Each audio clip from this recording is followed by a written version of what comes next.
alertă în România. Dani Mocanu. De aici de la Time Media, de la studioul numărul 1 din Pitești, împreună cu fratele meu Claudiu,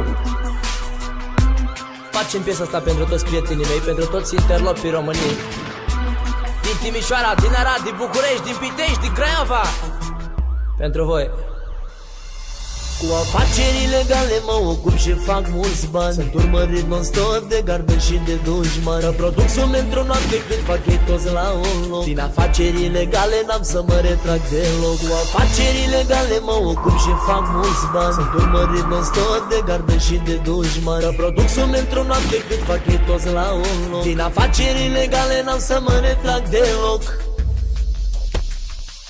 Miliarde găsesc fără încetare. Ca în filmul Campo de Campi au valiza cea mai mare. Ca Giovanni Becali, care acum e arestat. Fac afaceri zi de zi ca un mafiot curat. Miliarde găsesc fără încetare. Ca în filmul Campo de Campi au valiza cea mai mare. Ca Giovanni Becali, care acum e arestat. Fac afaceri zi de zi ca un mafiot curat.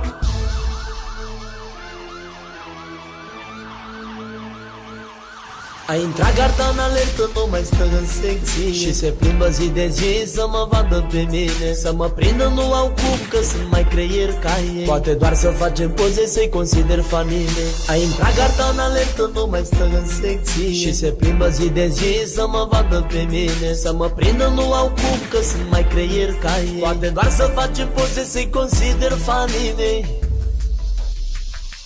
Miliarde găsesc fără încetare. Ca în filmul Campo de Campi au valiza cea mai